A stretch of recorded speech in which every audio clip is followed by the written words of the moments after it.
Dios les bendiga, hermanos. Bienvenidos a todos, primeramente.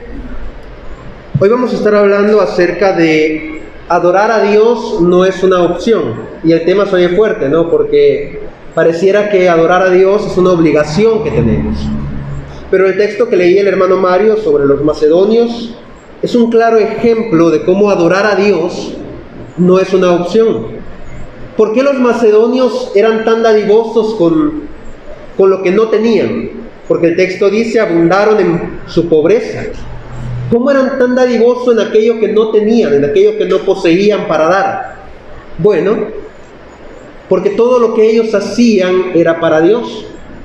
Cuando nosotros somos cristianos, todo lo que nosotros hacemos, lo hacemos para Dios, y por ende, no es una opción adorar a Dios, ¿sí? Mi adoración a Dios se manifiesta en mi canto, se manifiesta en mi ofrenda, se manifiesta en mis buenas obras. Todo eso que yo hago en mi vida es adorar a Dios. No hay opción. ¿Y cómo vamos a entender esto? Bueno, vamos a primera carta de Pedro, capítulo 2. Es un texto bastante conocido. Primera carta de Pedro, capítulo 2, versículo 9. Dice así: mas vosotros sois linaje escogido, real sacerdocio, nación santa, pueblo adquirido por Dios, para que anunciéis las virtudes de aquel que os llamó de las tinieblas a su luz admirable. Cuando nosotros venimos a formar parte de un pueblo, que es lo que dice el pasaje, ahora que somos creyentes, ahora que somos cristianos, somos parte de un pueblo escogido por Dios, significa que yo entonces gano diferentes beneficios, pero también diferentes responsabilidades dentro del reino. Lo primero es la ciudadanía. Cuando yo vengo a formar parte del pueblo de Dios y me vuelvo miembro de su linaje, significa que yo he sido aceptado por Dios, ¿sí? No que yo acepté a Dios, ese es un lenguaje coloquial, ¿sí? Cuando decimos acepté a Dios, es un lenguaje coloquial que quiere decir que me comprometí a servir a Dios, que acepté bautizarme, que me acepté ser parte de la iglesia. Pero eso no quiere decir que yo estoy aceptando a Dios, es Dios quien me acepta a mí. Es Dios quien está aceptando al pecador que yo era. Cuando nosotros recibimos entonces el perdón de pecados, somos parte de un nuevo pueblo. Hemos recibido la ciudadanía de Dios. Poniéndolo en el lenguaje de nosotros, es como cuando nos dan el pasaporte, ¿sí? Si usted no es salvadoreño, el gobierno de El Salvador no le va a dar a usted un pasaporte. ¿Por qué? Porque necesita ir a migración, arreglar sus papeles, conseguir una residencia, después de un tiempo conseguir una ciudadanía salvadoreña y después tramitar su pasaporte. De lo contrario, a usted no se lo dan aquí. Todos los que han nacido en El Salvador son salvadoreños, pero no solamente basta con eso, ¿o sí? No. Dice la palabra de Dios, Efesios capítulo 2, versículo 11 al 13. Efesios capítulo 2, versículo 11 al 13. Por tanto, acordaos de que en otro tiempo vosotros, los gentiles, en cuanto a la carne, erais llamados sin circuncisión por la llamada circuncisión hecha con mano en la carne. En aquel tiempo estabais sin Cristo, alejados de la ciudadanía de Israel y ajenos a los pactos de la promesa, sin esperanza y sin Dios en el mundo. Pero ahora en Cristo Jesús, vosotros que en otro tiempo estabais lejos, habéis sido hechos cercanos por la sangre de Cristo. Romanos capítulo 6, versículo 3 al 4. ¿O no sabéis que todos los que hemos sido bautizados en Cristo Jesús, hemos sido bautizados en su muerte? Porque somos sepultados juntamente con Él para muerte por el bautismo, a fin de que como Cristo resucitó de los muertos por la gloria del Padre, así también nosotros andemos en vida nueva. ¿Qué está pasando en esos dos versículos? Bueno, se nos habla de cómo Dios nos ha aceptado a nosotros a través de la sangre del Cordero, pero al final de Romanos capítulo 6, versículo 3 al 4 dice, para que todos vivan en una vida nueva. Es que cuando nosotros somos parte del pueblo de Dios, somos aceptados dentro del pueblo de Dios, surge una responsabilidad en nuestra vida. ¿Cuál es la responsabilidad ahora que soy parte del linaje escogido? Bueno, ser real sacerdocio. Los sacerdotes judíos, que es a quienes hace referencia el pasaje para tomarlos de ejemplo, tenían que cumplir un montón de normas para poder llevar un sacrificio delante del templo en favor del pueblo de Israel. Si no cumplía esos requisitos que venían desde la vestimenta, el color de la vestimenta, su forma de vida, lo que tenían que estar comiendo durante todo el año para poder oficiar el sacrificio, si no cumplían eso, la ofrenda que traía el pueblo no era recibida. ¿Por qué? Porque el sacerdote no estaba bien. Y cuando nosotros tenemos la responsabilidad entonces de ser real sacerdocio, quiere decir que yo cumplo responsabilidades dentro de mi vida espiritual delante de Dios. Y dice Primera de Pedro, capítulo 1, versículos 6 al 9. Primera de Pedro, capítulo 1, versículos 6 al 9. En lo cual vosotros os alegráis, aunque ahora por un poco de tiempo, si es necesario, tengáis que ser afligidos en diversas pruebas, para que sometida a prueba vuestra fe, mucho más preciosa que el oro, el cual aunque perecedero se prueba con fuego, sea hallada en alabanza, gloria y honra cuando sea manifestado Jesucristo, a quien amáis sin haberle visto, en quien creyendo, aunque ahora no lo veáis, os alegráis con gozo inefable y glorioso, obteniendo el fin de vuestra fe, que es la salvación de vuestras almas. Si usted puede ver en los textos, en el versículo 7, parte casi final, dice, sea hallada en ¿qué? Alabanza, gloria y honra. ¿Cuál es la responsabilidad del real sacerdocio de Dios? Vivir una vida en alabanza para la gloria y la honra de Dios. Eso quiere decir que yo no tengo opción, ¿sí?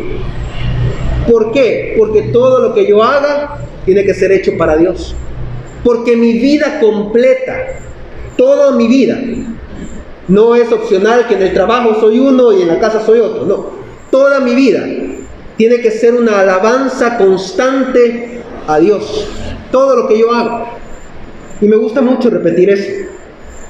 Porque es necesario que como iglesia entendamos que cuando somos parte del pueblo de Dios, somos parte de ese real sacerdocio, ahora tenemos una gran responsabilidad delante del mundo. ¿Cómo le voy a enseñar yo al mundo cómo darle la gloria a Dios si yo mismo no la estoy disfrutando? ¿Sí? Si yo no disfruto de la gloria de Dios, ¿cómo el mundo se va a dar cuenta de eso? Si yo no soy una alabanza constante a Dios, ¿cómo el mundo va a entender cómo alabar a Dios? Si el pueblo que es de Dios no está alabando a Dios como Él quiere ser alabado. Y esa es mi responsabilidad constante, todos los días. Debo alabar a Dios porque el mundo tiene que aprender a alabar a Dios como Dios quiere.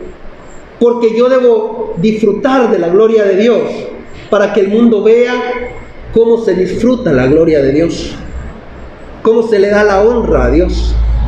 Es una responsabilidad que no es pequeña, ¿sí? Como les dije, este texto toma de ejemplo a los sacerdotes del Antiguo Testamento. Y tenían que pasar un año comiendo cosas muy específicas, el sumo sacerdote. Estas legumbres se comían de esta forma. Si iba a comer carne, la tenía que preparar de una forma muy específica. La tenía que asar de una forma muy específica, en un tiempo específico, a una temperatura específica, para poderse comer aquella carne. Le ponía restricciones. No vas a comer ni las tripas, ni lo que hay adentro de la oveja o de la vaca. No vas a comer esto de la vaca. Vas a comer esto y lo vas a preparar de esta forma. Para que cuando llegue el momento de dar el sacrificio, entonces el sumo sacerdote estuviera bien delante de Dios. No es fácil cuando tenemos una responsabilidad de dar al mundo la muestra de cómo alabar a Dios, porque debe ser una adoración diaria. Dice ahí mismo, Primera de Pedro, capítulo 1, versículo 13 al 15, parte de la responsabilidad que tenemos. No solo la alabanza, la gloria y la honra, sino también, versículo 13 al 15, por tanto, ceñid los lomos de vuestro entendimiento, sed sobrios y esperad por completo en la gracia que se os traerá cuando que Jesucristo sea manifestado. Como hijos obedientes, no os conforméis a los deseos que antes teníais estando en vuestra ignorancia, sino como aquel que os llamó es santo, sed también vosotros santos en toda vuestra manera de vivir. No santos solo de vez en cuando, santos en toda vuestra manera de vivir. Lo que yo digo, de la forma en la que lo digo, debe ser dicho para alabar a Dios, para demostrar una vida santa, no al mundo, ¿sí? No al predicador, no a los ministros de la iglesia, sino a Dios. Porque yo tengo que mostrar a Dios una vida constantemente santa. Si yo les pregunto a ustedes, ¿qué los hace salvadoreños? Puede que me digan las pupusas. ¿Cómo se comen las pupusas un salvadoreño? ¿Con tenedor? ¿Con pinchos? ¿Con mayonesa? Posiblemente usted diga, eso no es un salvadoreño. El salvadoreño tiene que agarrarlo con las manos, partir la pupusa, agarrar la salsa con las manos. Si le pregunto a un mexicano cómo se come un taco y nos ve que a nosotros nos los preparan ya hechos, él me va a decir, así no es.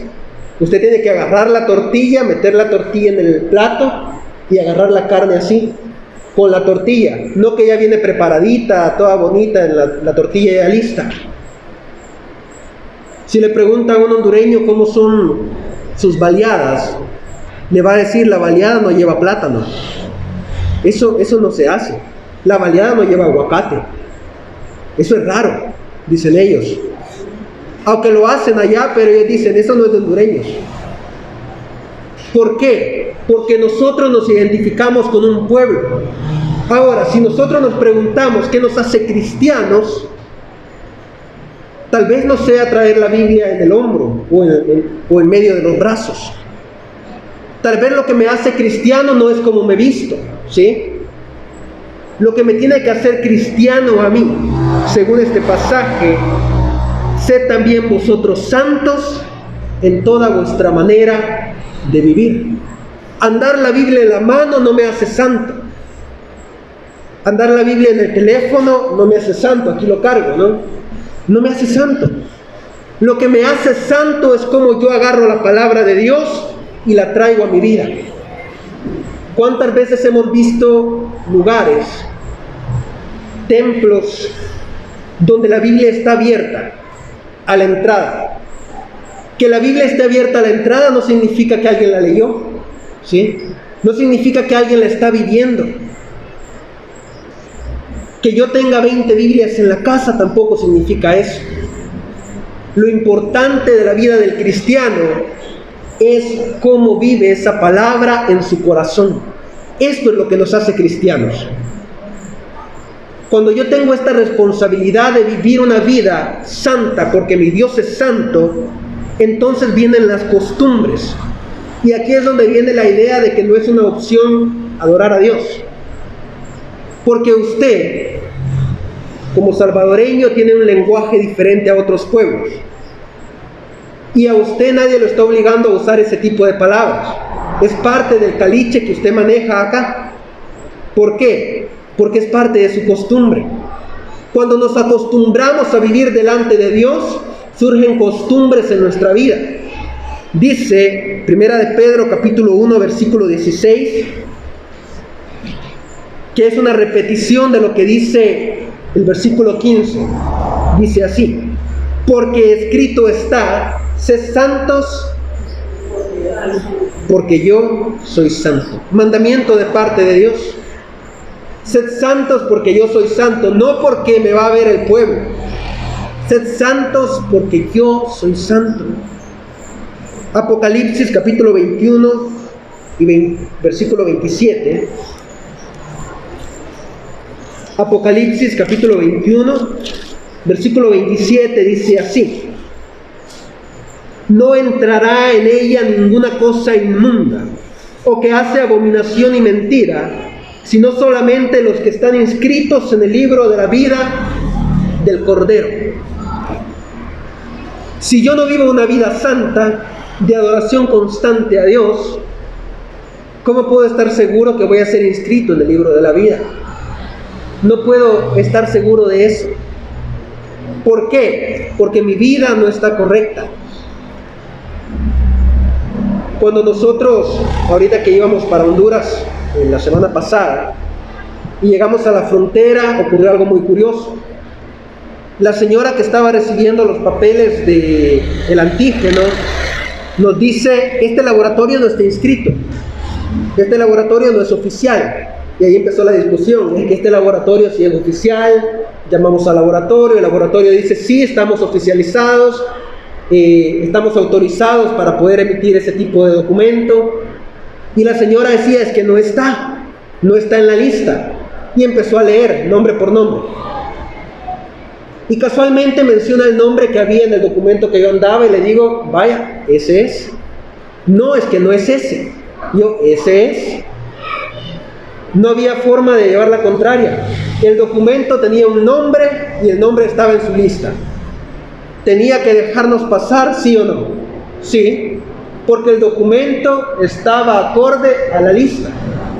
Pero ¿qué pasa cuando nosotros queremos entrar al cielo y no hemos sido santos?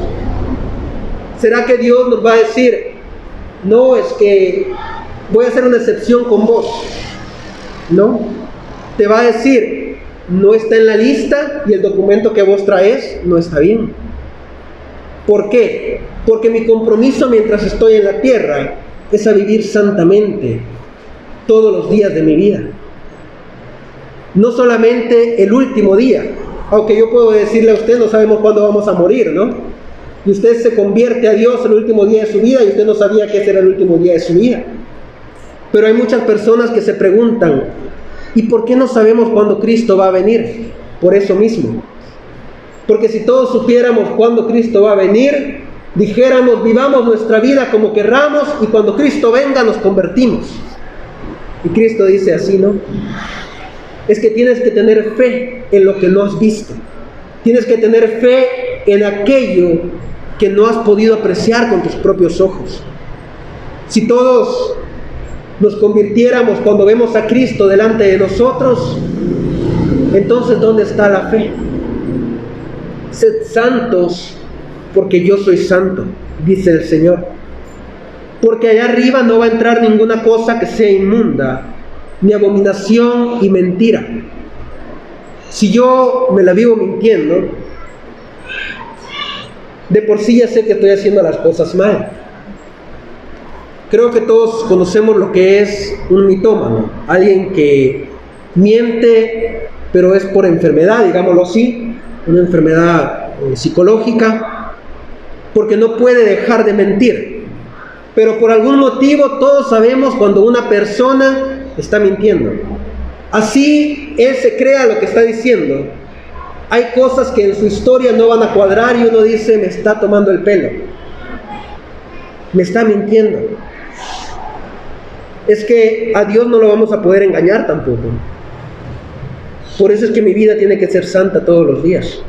Cuando yo empiezo a vivir entonces una vida santa, es cuando yo comienzo a adorar a Dios y no pongo excusas. No pongo ni una sola excusa para adorar a Dios. Primera de Pedro, capítulo 1, versículo 4.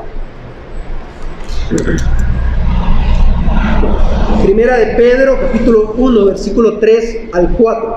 Dice así: bendito el Dios y Padre de nuestro Señor Jesucristo, que según su grande misericordia nos hizo renacer para una esperanza viva por la resurrección de Jesucristo de los muertos, para una herencia incorruptible y incontaminada e inmarcesible, reservada en los cielos para vosotros. Eso es lo que nos espera. Pero para poder obtenerlo, tengo que vivir también acá en la tierra una vida incorruptible, incontaminada.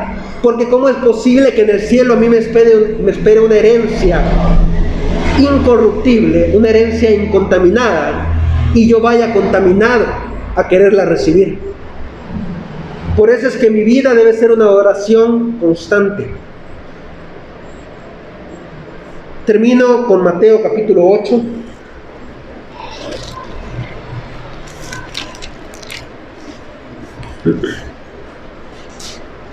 Mateo capítulo 8, versículo 10 al 12.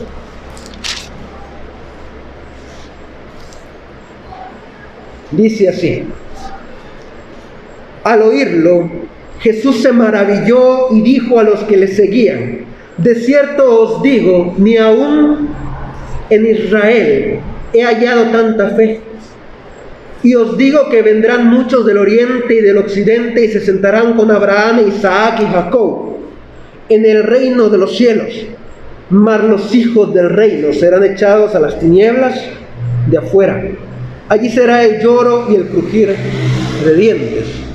A veces surge una pregunta: ¿de cuál reino está hablando ahí? Bueno, el reino del que está hablando es el reino de Israel, ¿sí?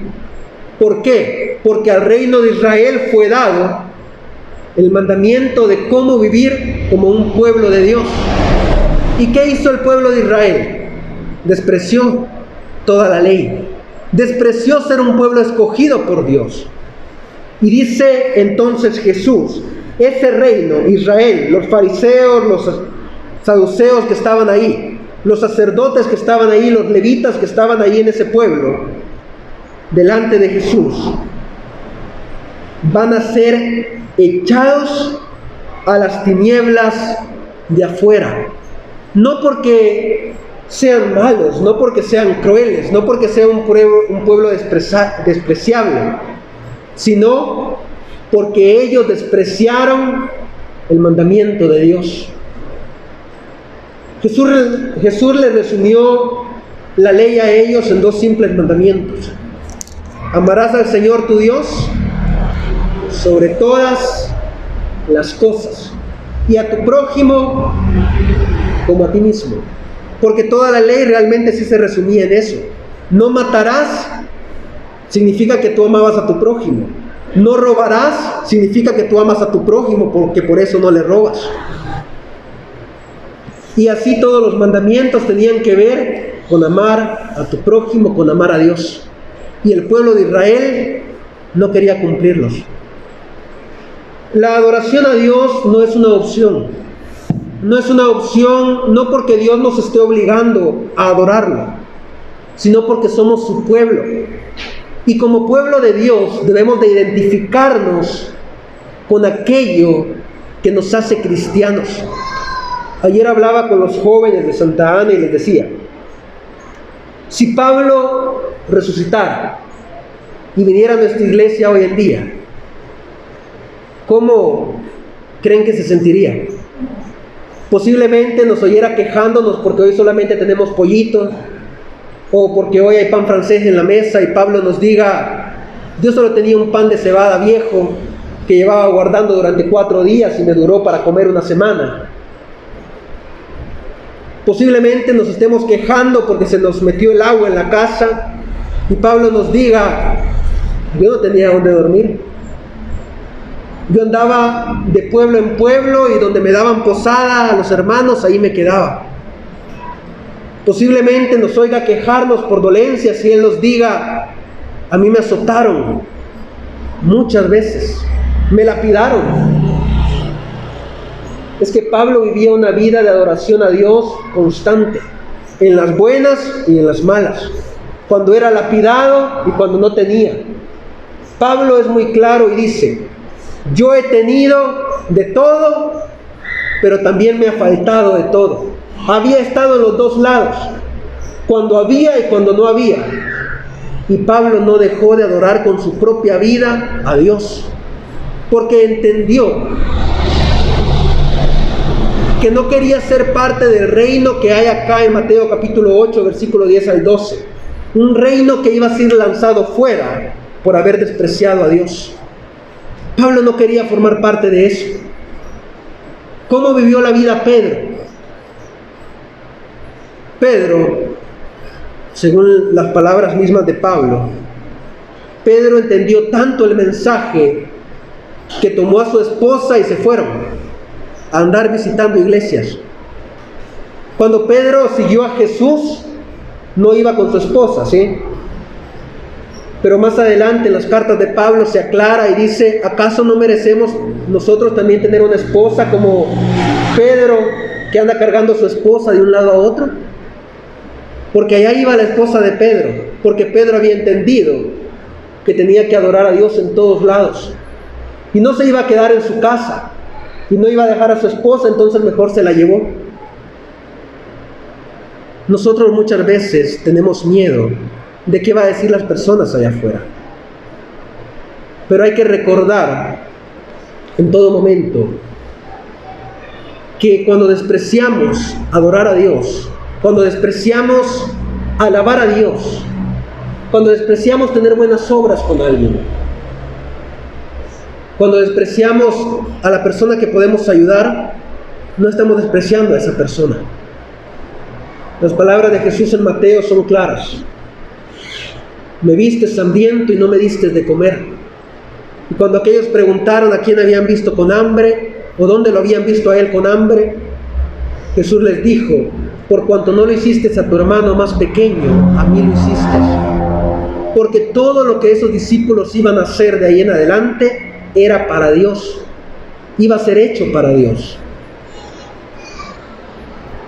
Uno de los hermanos con los que estuvimos allá en Honduras dijo unas palabras que para mí son muy importantes y que me tocaron bastante porque creo que a veces no vemos así las cosas. Él decía, este carro en el que ando es de Dios. Y uno dice, ¿cómo así? Bueno, significa que cualquier cosa que la iglesia necesite, ahí está el carro para que lo necesite. Que si necesitan llevar a alguien al hospital, ahí está el carro.